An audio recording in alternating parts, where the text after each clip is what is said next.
Hello friends, ఈ రోజు మరో కొత్త వీడియోతో అయితే మీ ముందుకైతే వచ్చేసాను. అదే అరకులో జరుగుతున్న వారాంతపు సంత. అయితే ఈ సంతకి ఏ విధంగా చేరుకోవాలి, ఎప్పుడు జరుగుతుంది, ఇక్కడ ఏ వస్తువులు మనకు అందుబాటులో ఉంటాయి, ఇవంతా ఫుల్ ఇన్ఫర్మేషన్ అంతా కూడా ఈ వీడియోలో అయితే నేను మీకు ఇచ్చేసాను. సో వీడియోని అయితే ఎండ్ వరకు చూడండి. ఇప్పటి వరకు ఎవరైతే సబ్స్క్రైబ్ చేయని వాళ్ళు ఉంటారో వాళ్ళందరూ సబ్స్క్రైబ్ చేసి నా ఛానల్ అయితే సపోర్ట్ చేయండి. ఈ వీడియో నచ్చినట్లయితే మీ ఫ్రెండ్స్ అండ్ ఫ్యామిలీకి కూడా షేర్ చేసి నాకైతే సపోర్ట్ చేయండి. ఈ సంత ప్రతి శుక్రవారం జరుగుతూ ఉంటుంది. అయితే ఈ చుట్టుపక్కల ఉన్న గ్రామస్తులందరూ కూడా వాళ్ళ దగ్గర ఉన్న పంటను అంతా తీసుకొచ్చి ఇక్కడ అమ్ముకొని అయితే జీవనం సాగిస్తూ ఉంటారు. అయితే ఈ యొక్క సంతకు రావడానికి అరకు నుంచి చాపరా వెళ్లే మార్గంలో 2 కిలోమీటర్ల దూరంలో అయితే ఉంటుంది అరకుకి. సో మీరు ఎప్పుడైనా ఈ సంతను విజిట్ చేద్దాం అనుకుంటే ఫ్రైడే రావడానికి అయితే ప్లాన్ చేసుకోండి. అరకు ట్రిప్ తో పాటు ఈ యొక్క సంతను కూడా చూసే అవకాశం అయితే ఉంటుంది. చూసారా, ఇక్కడ రైస్ ఈ విధంగా అయితే అమ్ముతారు. ఇక్కడికి వచ్చి గ్రామస్తులందరూ కూడా ఇక్కడ కొనుక్కొని అయితే మాత్రం తీసుకొని వెళ్తారు. సో మనం అయితే ఈ టోటల్ మార్కెట్ లోకి అయితే వెళ్ళిపోదాం. ఈ మార్కెట్ మన కింద ఉన్న మార్కెట్ లానే ఉంటుంది, కానీ ఇక్కడ లేని వస్తువు అయితే ఉండదు. అన్ని వస్తువులు ఇక్కడ ఒకే చోట దొరుకుతాయి. ఈ సంతలో వండుకునే పాత్రలు, వండుకోవడానికి కావాల్సిన కూరగాయలు ఇంకా అన్ని ఒకే చోట దొరుకుతాయి. కాబట్టి ఈ చుట్టుపక్కల ఉన్న గ్రామస్తుల అందరూ కూడా ఇలాంటి సంతల్లోనే మొత్తం అన్ని కూడా తీసుకుని అయితే వెళ్తారు. ఎందుకంటే వాళ్ళకి వేరే చోట తీసుకునే అవకాశం కూడా ఉండదు. కాబట్టి ఈ వారంలో ఏం కావాలన్నా కూడా ఈ సంతలోనే కొనుక్కొని అయితే వీళ్ళందరూ వెళ్తారు. సో మనం చూస్తున్నాం కదా, మనకు లెఫ్ట్ సైడ్ అయితే ఈ చీపుళ్ళని, ఈ కూరగాయలని ఇలా చాలా చోట్ల అయితే ఇలా గుంపులు గుంపులుగా పెట్టారు. ఇక్కడ పండించిన ప్రతి పంట కూడా ఆర్గానిక్ పద్ధతిలో పండించిందే, అందుకే ఇక్కడ అంత ఫేమస్. అందుకనే వీళ్ళు కూడా ఎటువంటి కెమికల్స్ యూజ్ చేయకుండా పండిస్తారు. కాబట్టి ఇలాంటి సంతలకి కింద నుంచి కూడా పైకి వచ్చి కొనుక్కొని అయితే వెళ్తారు. సో మీరు కూడా అరకు వచ్చినప్పుడు మాత్రం కంపల్సరీగా విజిట్ చేయండి. ఇది ఫ్రైడే అయితే ఉంటుంది. చూసారా, రైట్ సైడ్ మీకు బట్టల దుకాణాలు కూడా ఇక్కడ ఈ యొక్క సంతలో కనిపిస్తున్నాయి. నెక్స్ట్ చూసారా, మట్టి పాత్రలు. మనం చాలా చోట్ల ఇవి చూస్తూ ఉంటాం, కానీ వాడుకలు అయితే ఇక్కడ తప్ప ఇంకెక్కడ లేవు అని చెప్పొచ్చు. కోళ్ళు అవి పెట్టుకోవడానికి చేత్తోనే అల్లిన ఈ కోలుగోళ్ళు కూడా ఇక్కడైతే మనకు కనిపిస్తున్నాయి. నెక్స్ట్ ఈ యొక్క పాతకాలంలో మనం చూసేవన్నీ కూడా ఇక్కడైతే మనకి కనిపిస్తున్నాయి. చూసారా, ఇవి అయితే మాత్రం ఇప్పుడు మనం ఎక్కడ ప్రజెంట్ అయితే వాడట్లేదు, కానీ ఈ యొక్క మన్యం ప్రాంతాల్లో అయితే మాత్రం ఇవే వాడుతూ ఉన్నారు ఇప్పటికి కూడా. చూసారా, అన్నీ కూడా గుంపులు గుంపులుగా పెట్టారు తప్ప ఎక్కడ కూడా కేజీల చొప్పున అయితే అమ్మడం లేదు. నేను ఇక్కడ మెయిన్ ఇక్కడ రేట్స్ కూడా నేను అందుకనే రివీల్ చేయట్లేదు, ఎందుకంటే మనం కిందకి పైకి అసలు కంపేర్ చేసుకోకూడదు. ఒకవేళ ఇక్కడ పైన ఎక్కువ ఉన్నా సరే మనం తీసుకోవడానికే ప్రయత్నం చేయాలని నేనైతే రేట్స్ ఎక్కడ కూడా మీకైతే చూపించదలుచుకోలేదు. నెక్స్ట్ ఇక్కడ గాజులు చూసారా, ఇవి చాలానే ఉన్నాయి, మీకు ముందు ముందు కూడా కనిపిస్తాయి. నెక్స్ట్ మిరపకాయలు, ఈ యొక్క పొగాకు ఇప్పటికీ కూడా వీళ్ళు అయితే మాత్రం అదే పనిలో ఉన్నారు. చూసారా, ఇంకా చాలా అయితే ఐటమ్స్ అయితే నేను కవర్ చేశాను. మొత్తం అంతా ఎండ్ వరకు చూడండి. ఇక్కడ ప్రతి కూరగాయ కూడా కవర్లో కట్టేసి అయితే అమ్ముతున్నారు. చూసారా, ఎక్కడా కూడా కేజీల చొప్పున అయితే మాత్రం అమ్మట్లేదు. ఇది కూడా చాలా అరుదుగా మనం చూస్తూ ఉంటాం కదా. చూసారా, మనకు లెఫ్ట్ సైడ్ కనిపిస్తున్నాయి కదా, ఇవన్నీ కూడా ఎండి చేపలు. ఇక్కడ పచ్చివి అయితే మాత్రం దొరకవు. సో ఎండి చేపలే వీళ్ళకైతే మాత్రం దొరుకుతాయి.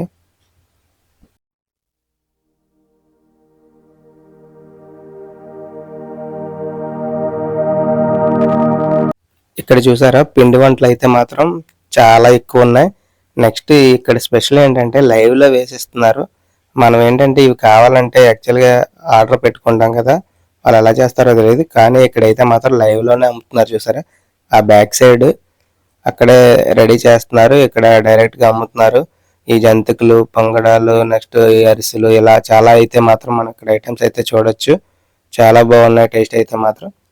నెక్స్ట్ చూసారా, ఈ రైట్ సైడ్ అది కూడా ఈ యొక్క కవర్స్ తోనే ఈ యొక్క ఉల్లిపాయలు ఇవన్నీ కూడా అమ్ముతున్నారు. ఇది కూడా చేపల మార్కెట్. ఈ మార్కెట్ అంతా వెతికినా కూడా మనకైతే ఫ్రెష్ చేప అయితే దొరకదు. సో మనకి ఇక్కడ దొరికేవన్నీ కూడా ఎండి చేపలే దొరుకుతాయి. ఎందుకంటే మన విశాఖపట్నానికి దగ్గర 200 కిలోమీటర్స్ దూరంలో ఉన్నాం కాబట్టి అక్కడ నుంచి అయితే వీళ్ళు తీసుకురాలేరు. తీసుకొచ్చినా సరే అవన్నీ కూడా పాడైపోతాయని ఈ ఎండి చేపలే ఇక్కడైతే అమ్ముతున్నారు. చూసారా, మనకి ఇక్కడ బట్టల షాపులు కూడా ఎక్కువే ఉన్నాయి, ఎందుకంటే అన్నీ ఒకే చోట ఉంటాయి. ఇంకా వేరే చోట షాప్స్ అవి కూడా ఏముండవు. అందుకని ఈ చుట్టుపక్కల ఉన్న గ్రామస్తులందరూ కూడా ఎటువంటి సంతల్లోనే మొత్తం అన్ని కూడా కొనుక్కుంటారు. సో అందుకనే ఇక్కడ అన్ని కూడా దొరుకుతున్నాయి. చూసారా, ట్రైలర్ కూడా ఇక్కడే ఉన్నారు. ఏవైనా బట్టలు తీసుకుంటే ఇక్కడే స్టిచ్చింగ్ అయితే చేసి ఇచ్చేస్తున్నారు. అది కూడా కొంచెం డిఫరెంట్ గానే ఉంది కదా ఇక్కడ. చూసారా, షాప్స్ అయితే, బట్టల షాప్స్ అయితే చాలా ఉన్నాయి.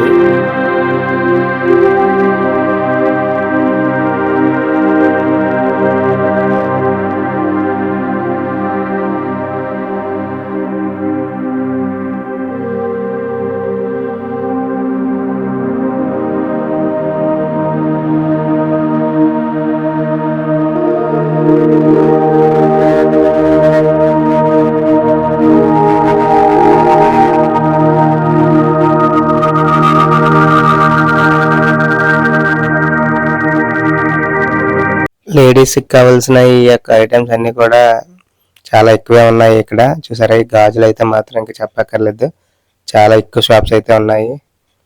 ఎందుకంటే ఇక్కడ తప్ప ఇంకెక్కడ దొరకవు కాబట్టి ఇవి మాత్రం ఇంకా చాలా ఎక్కువ ఉన్నాయి. ఇవి బట్టల షాప్స్ అయితే మాత్రం చాలా ఎక్కువ ఉన్నాయి ఇక్కడైతే మాత్రం.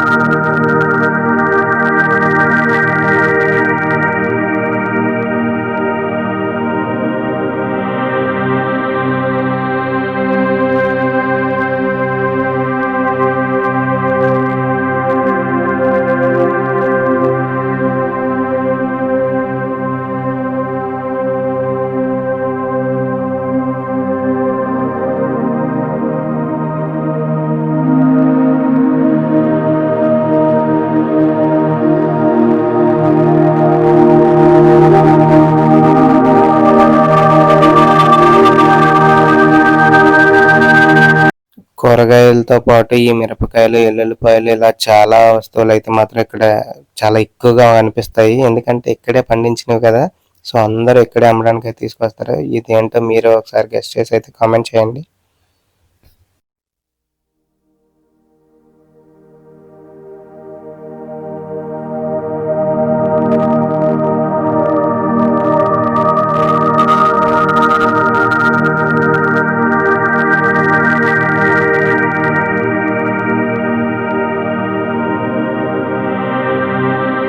ఈ రాగి బిందెలు కూడా ఎక్కువగానే కొంటున్నారు, అందుకని షాప్స్ కూడా ఎక్కువే ఉన్నాయి ఇవి ఈ సంతలో. చూసారా, బిందెలు మాత్రం చాలా ఎక్కువగా కనిపిస్తున్నాయి. ఈ స్వీట్స్ అయితే మాత్రం ఇంకా ఈ మార్కెట్ టైంలోనే పెడతారు అనుకుంటా ఈ స్టాల్. నెక్స్ట్ ఈ చెప్పుల దుకాణాలు, ఇంకా అన్నీ, ఇంకా ఏ వస్తువు లేదు అనే ఇది లేకుండా అయితే మాత్రం ఉంది. చూసారా, ఇదేంటో తెలుసు కదా, అల్లం. మీ తాతయ్య చాలా ఎండలో కూడా అమ్ముతున్నారు. ఈ టమాటాలు కూడా పోగులుగా వేసి అయితే అమ్ముతున్నారు. మ్యాక్సిమం ఎక్కడ కూడా కాటా అనేది లేదు, అంతా కూడా ఇలా కవర్స్లో వేసి అమ్ముతున్నారు. పక్కన ఈ యొక్క తోటకూర అవి కూడా చూసారా కవర్స్లోనే తప్ప కేజీల్లో అయితే మాత్రం తూచి అయితే అమ్మట్లేదు. ఇంకా కవర్స్తోనే మనం ఎంత అనేది వాళ్ళతో మాట్లాడుకొని అయితే కొనుక్కోవాలి. చూసారా, ఈ టమాటాలు ఇవన్నీ కూడా కవర్స్లోనే ఉన్నాయి తప్ప సెపరేట్గా అయితే మాత్రం కేజీల చొప్పున అయితే అమ్మట్లేదు. నెక్స్ట్ ఇదంతా రోడ్డు. చూసారా, ఎర్లీ మార్నింగ్ వస్తే మాత్రం ఈ రోడ్డు అస్సలు ఖాళీ ఉండట్లేదు. ఎందుకంటే మొత్తం తెచ్చిన ఐటమ్స్ అన్నీ కూడా ఇక్కడ మొత్తం దింపడానికి అయితే వెహికల్స్ అయితే ఉండిపోతున్నాయి. ఇవేంటో మీకు తెలిస్తే నాకైతే కామెంట్ చేయండి.